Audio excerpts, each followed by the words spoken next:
Hello ladies and gentlemen, welcome back to 2CTV and another live update for you guys. It's now 3 p.m. UK time and we have to talk about what's going on inside the country with our political parties, the mainstream establishment being all over the place. It's fascinating. Rishi Sunak can't manage and lead his party, but Keir Starmer doesn't even know who's supposed to be running the Labour Party. And in this video, we're going to talk about the infighting inside Labour over the Israel and Hamas conflict. Obviously, we can still call it an Israel-Hamas conflict, but let's remind people why this conflict is happening. It's because Hamas invaded Israel.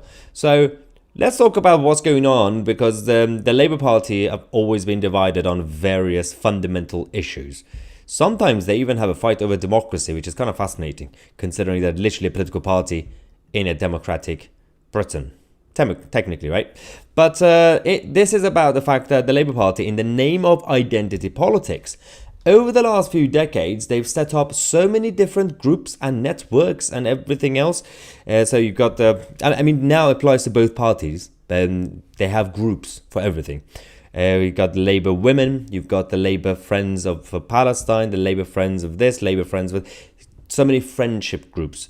And one of them is the Islamic, the Muslim network, the Labour Party's Muslim network. And these guys are not too happy with Keir Starmer.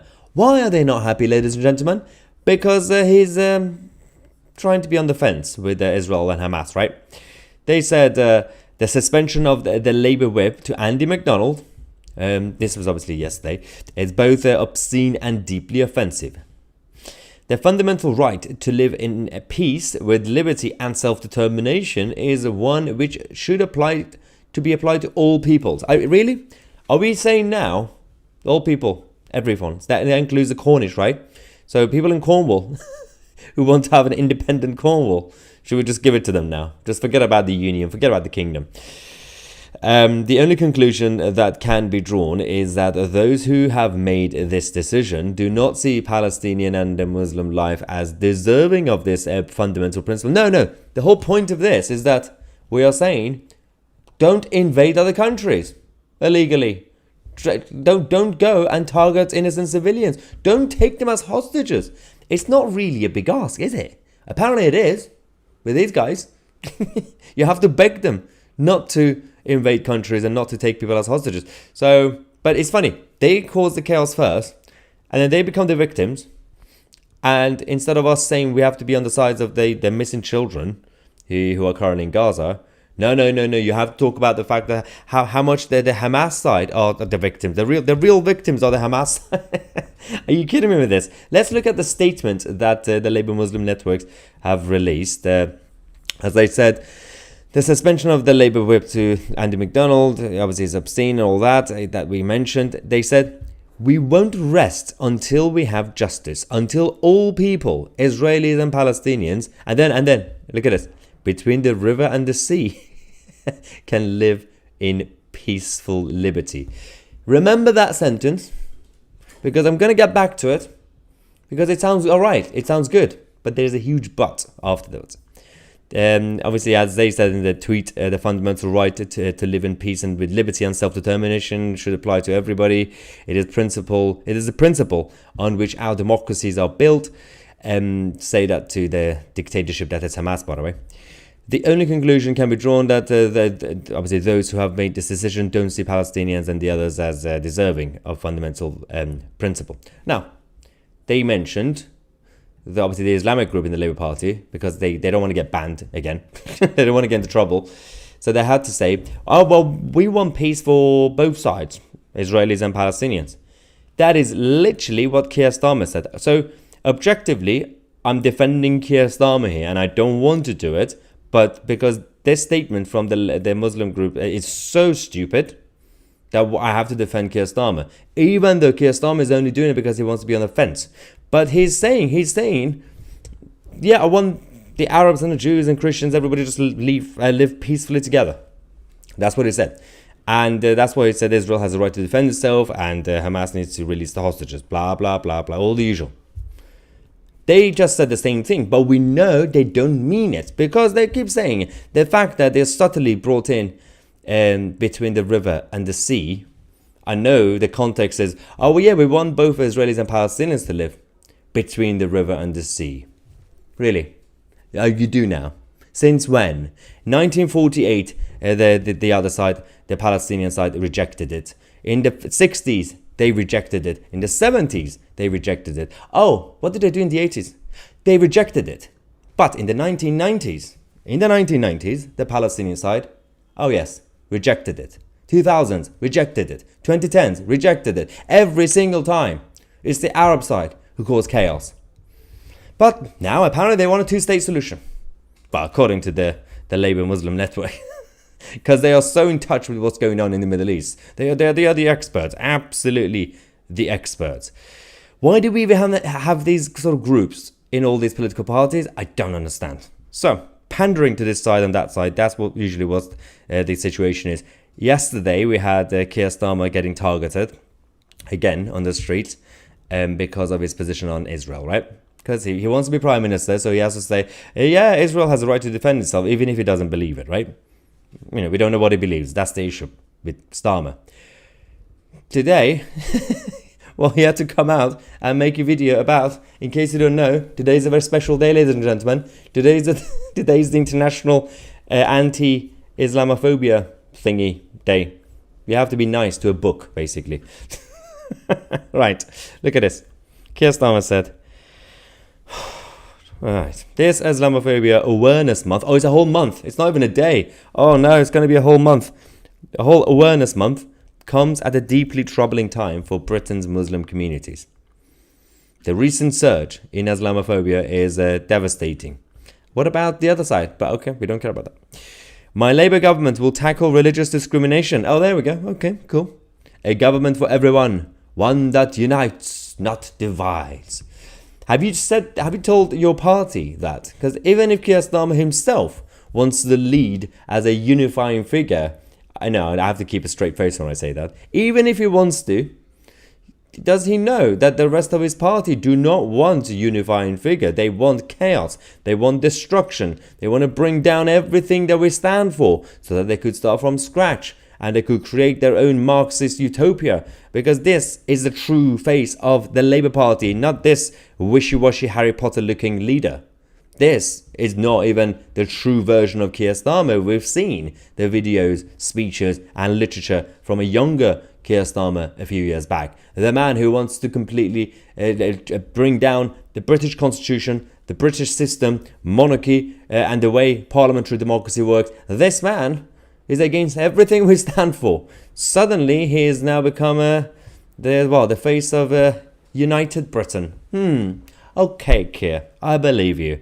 But the problem is, even if you have changed and evolved and grown up, the rest of your party belong to the zoo, because they are a weird bunch. They are an absolute weird bunch who don't even know what they stand for. They don't even know what the Labour Party is supposed to stand for, because they have their own agenda. You got the communists wanting something else. Then you got the luxury communists who want basically Starbucks, but the workers at Starbucks to control the management. It's a chaotic story. Then they got the trade unions who don't actually help the workers. All they care about is to fly the flags of Cuba and Soviet Union and China. I don't understand why we still imply that the Labour Party stands for the workers. Fascinating stuff. So they've got that to deal with, right? But at the same time, there is a question when it comes to the so-called pro-Palestinian side. And Noah Hoffman, a journalist from The Sun, said this. The Labour MPs who are calling for a ceasefire must answer this question. Well, a few questions. Hamas refuses to lay down its weapons. So what should Israel do? Should Israel just sit there as obviously rockets shower into its territories?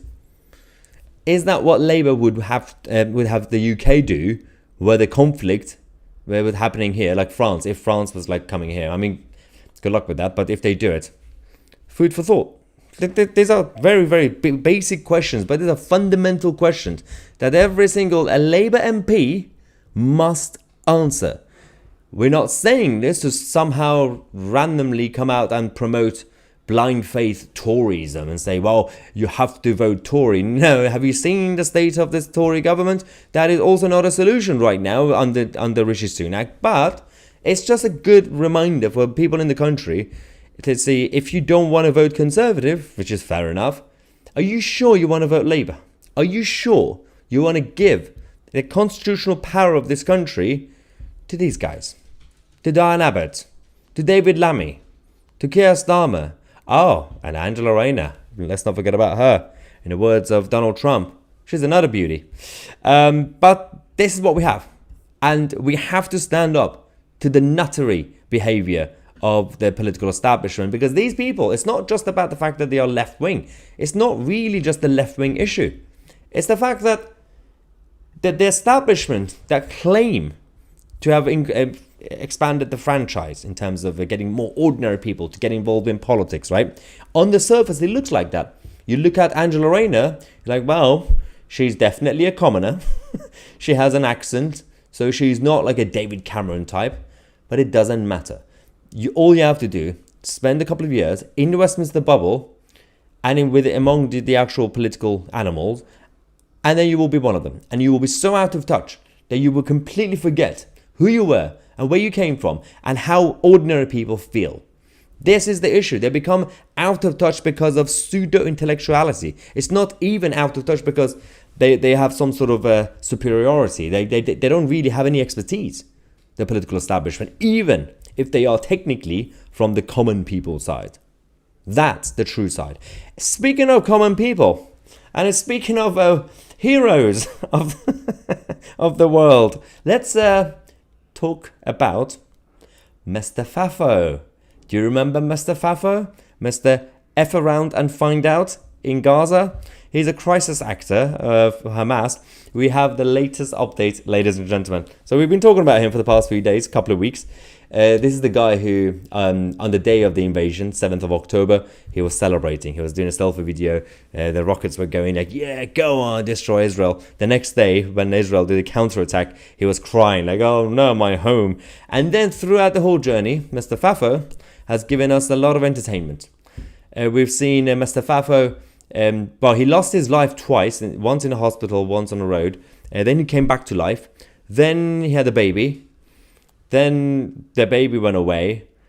And then he became a radiologist. He became a doctor. That was yesterday.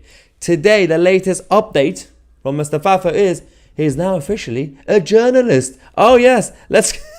You ready for this? Let's go to the latest update from Mr. Fafo.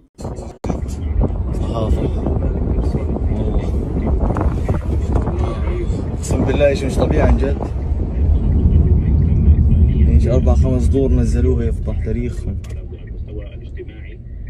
ايش فيه؟ How does he change his career so quickly? Only last night he was a radiologist. He was a doctor. I called him Dr. Fafo. Truly, F around and find out. He's now a journalist. I mean, there's no limit to his talent. I envy Mr. Fafo. You can't call him Dr. Fafo anymore because he's not a doctor anymore. Bill says, best channel online. Thanks, Maya, for your fearless reporting and commentary and chaos. Absolutely. Cool Cat says, is the Dr. Fafo. He's not doctor anymore. He's no longer a radiologist. That was yesterday. Today he's a journalist. He's gone back to being Mr. Fafo. Maybe tomorrow he could be a member of the Gaza House of Lords. Actually, Gaza, all Gaza needs is a House of Lords and everything's going to be fine. These are the crisis actors that we're dealing with. Let's quickly go back to the statement we have from the Islamic group from the Labour Party. It's funny. It is actually funny. So they had a meltdown because Andy McDonald, one of the Labour MPs who was supporting the Hamas side, but he didn't say Hamas, but we know what they were doing. He was literally chanting from the river to the sea. They're not happy that Keir Starmer suspended him. Keir Starmer doesn't want to show us his true face. Keir Starmer was extremely left-wing, a pro-republic, anti-monarchy, anti-British constitution, and somehow he's pretending to be a grown-up, middle-of-the-road guy, right? And but He has said, Starmer, that he wants to support Israel, but he also wants to support Palestine. He doesn't know what to do with that, but he has to suspend people like Andy McDonald because he's going around chanting from the river to the sea. It's bad stuff.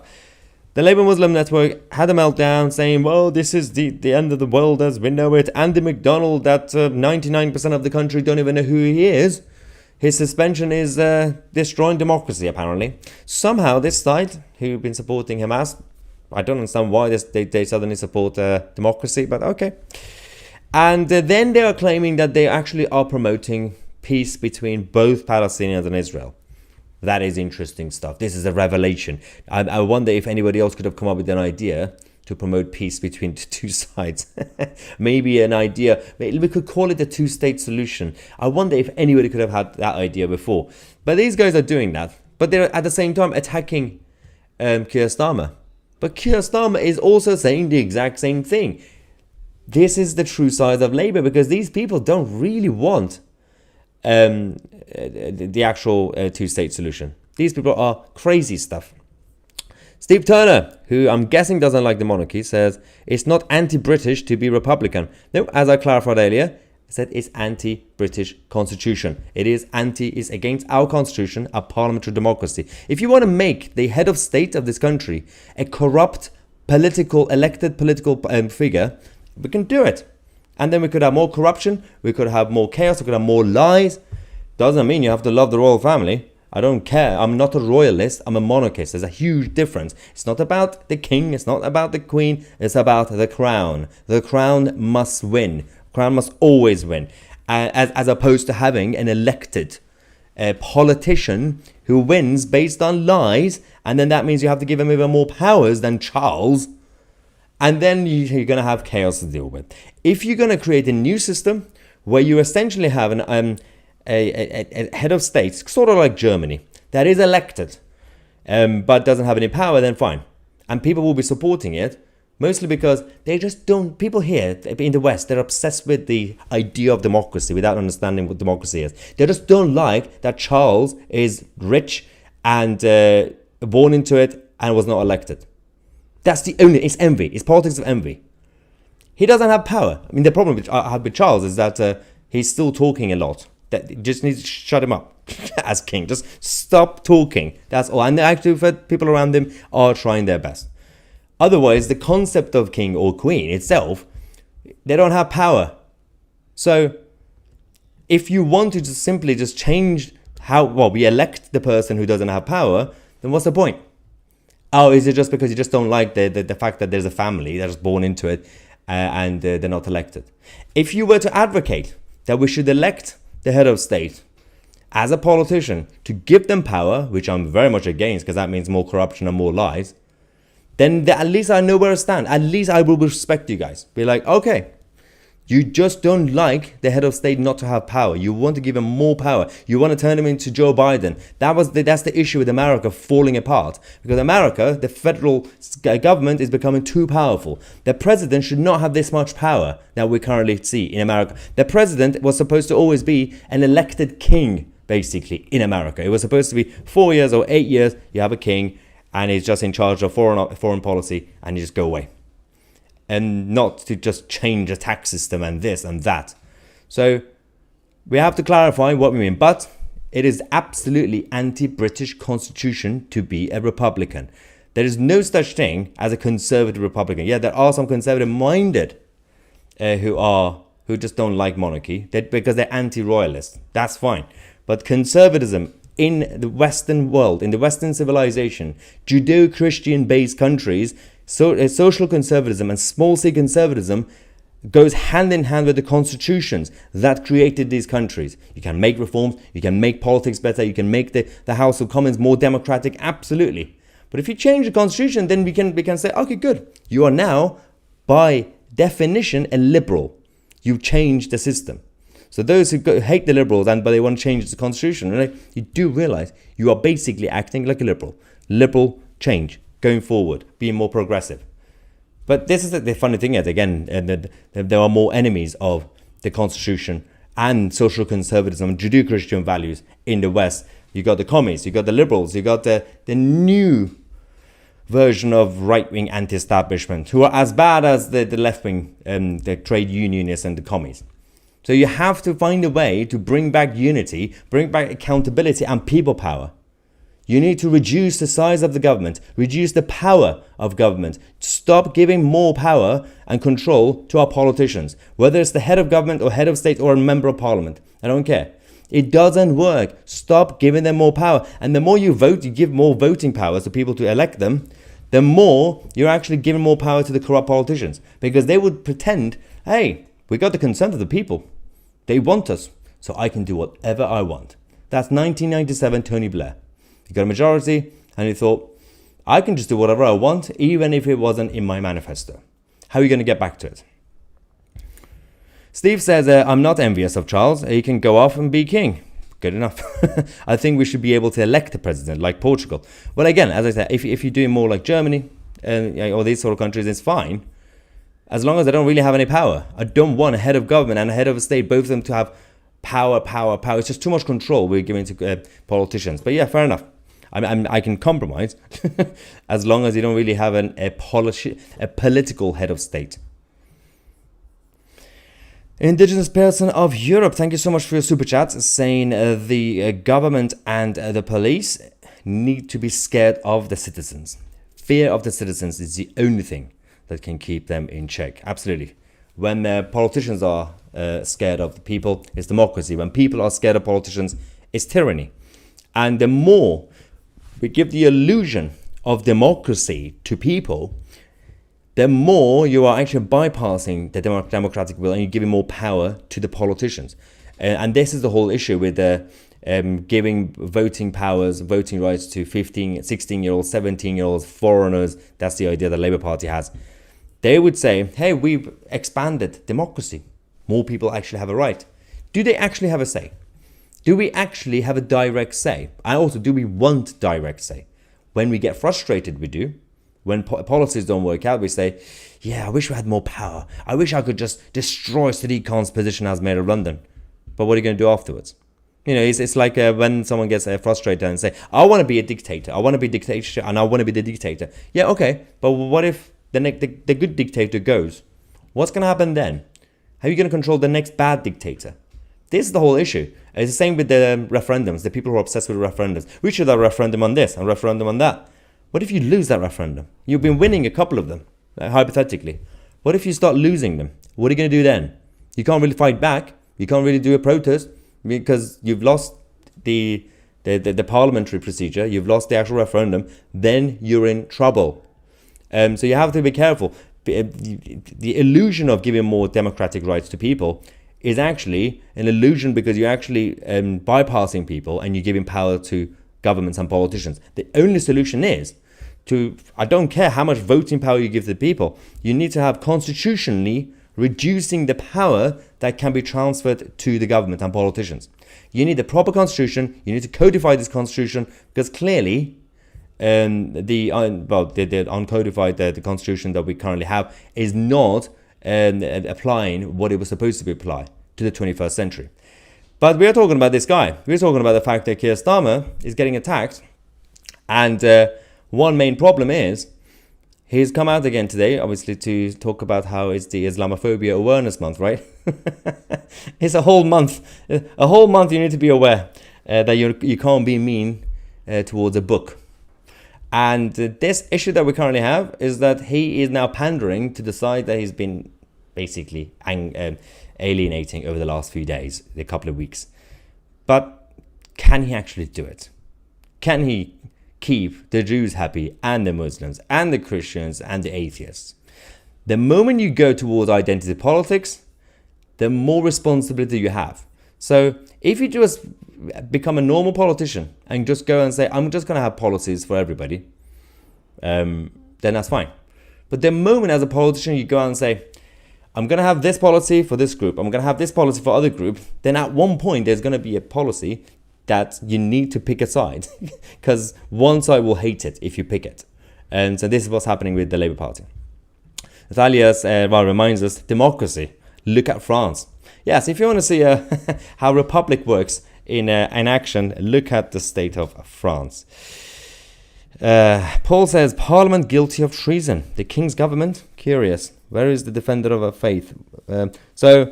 It will be quite clear when Parliament does treason.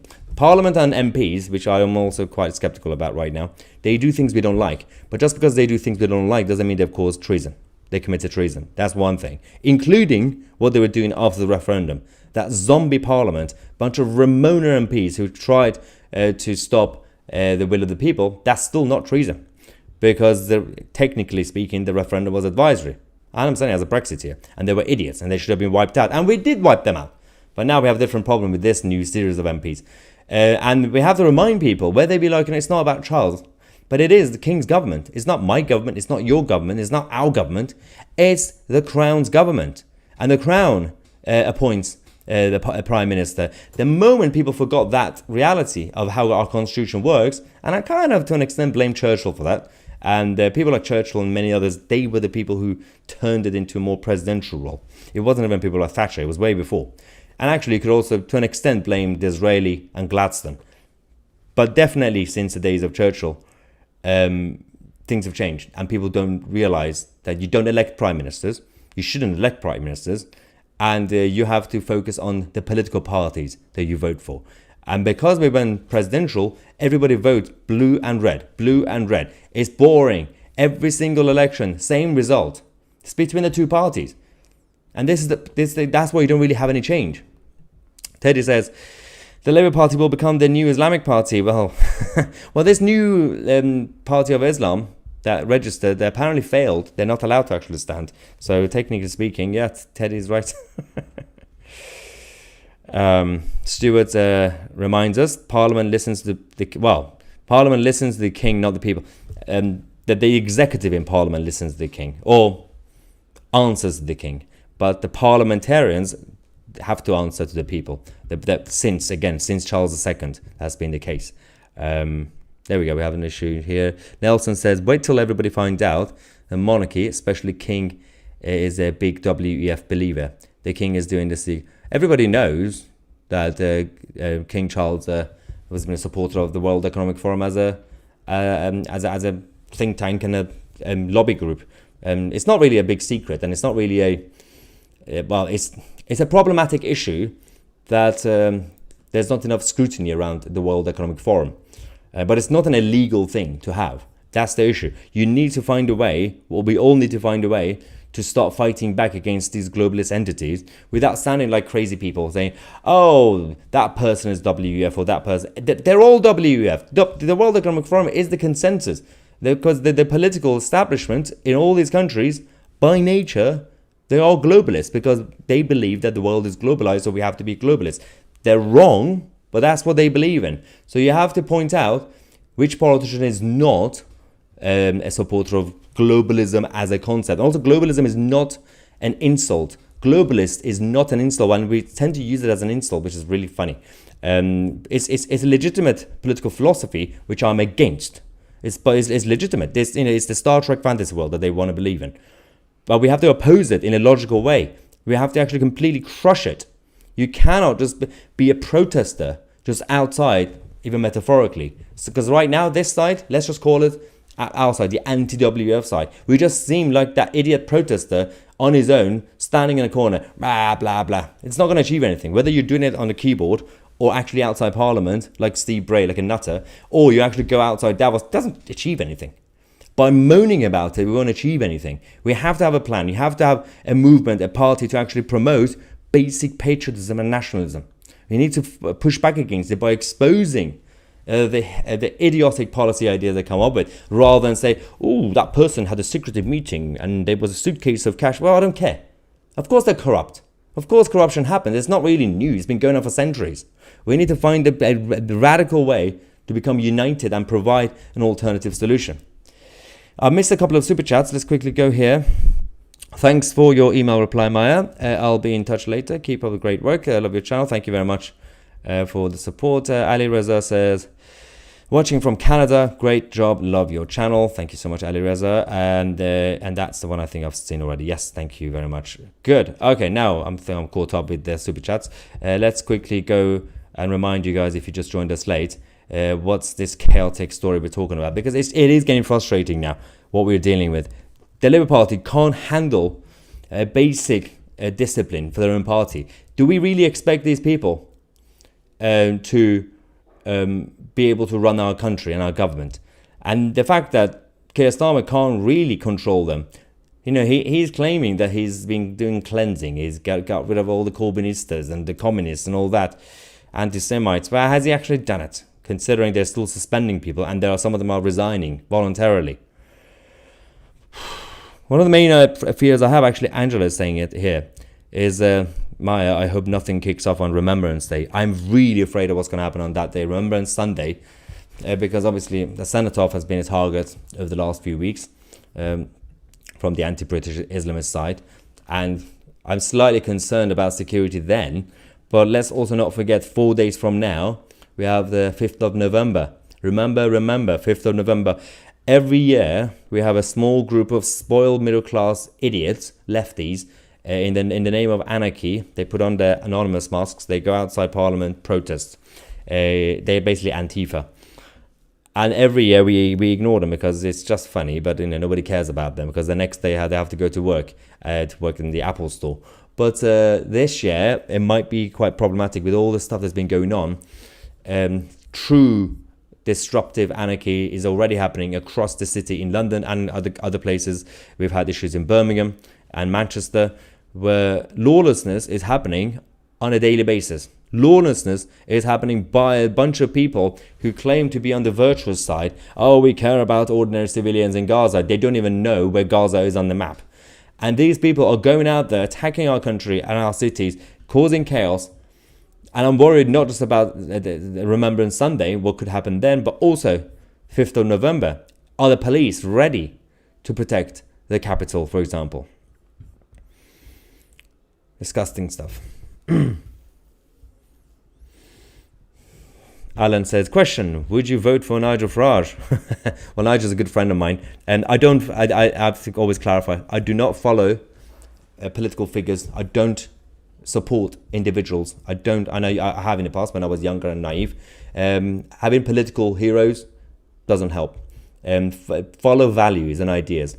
And any person that is promoting those values and fighting for those values, support them based on the fact that they are promoting those values. Otherwise, by blind faith, just saying, I'm just going to follow Rishi Sunak or Nigel Farage or Richard Tice based on whatever happens, regardless of whatever happens, I'm just going to support them because once they've said a couple of things I like. That is a little bit dangerous because at best, they could let you down. At worst, they could just be politicians who lie. And this is why and also they will become the main custodian for that idea. Best analogy I have is Alex Ferguson as the manager of Man United. For years and years, decades, he was the only successful manager for United. And the moment he left, the legacy he created was so dependent on him, the whole club basically collapsed. And it's now been, 10 years now. United has not been able to recover because they didn't have the opportunity to find the next Ferguson before he actually retired. I'm not getting too much into football, but it is important because that's at best, that's what happens when you just have one figure. And actually that was the problem in the 80s with those who completely just followed Reagan and Thatcher instead of the ideas that they were promoting. The moment Reagan and Thatcher went, those who were supporting him, obviously, some people don't like them, then there was no next Thatcher, there was no next Reagan, and we are now in this mess. Anyway, I thought I'd let you know about this infighting inside the Labour Party. We're going to start the short videos from, I believe, 5 p.m. every half an hour. And I want to say massive thank you to every single one of you who's joined our 2C TV community on Locals. If you don't know, Locals is part of Rumble. It's more pro-free speech. We moved a lot of our uncensored content there. 2ctv.locals.com. The link is in the description. If you want to come and join us, we are actually doing a members-only Q&A session. I've actually already done a post on Locals. You can actually, you can use that as a community to get in touch with me directly, interact with me, and talk amongst each other, send out memes and whatever. But I've posted a thing for Q&A. You can submit your questions in the comment section, and we'll do a Q&A later on. Don't worry, YouTube will continue. 2CTV will continue to be open here, and we will continue our reports on a daily basis. I'm Maya 2C, and we are the media.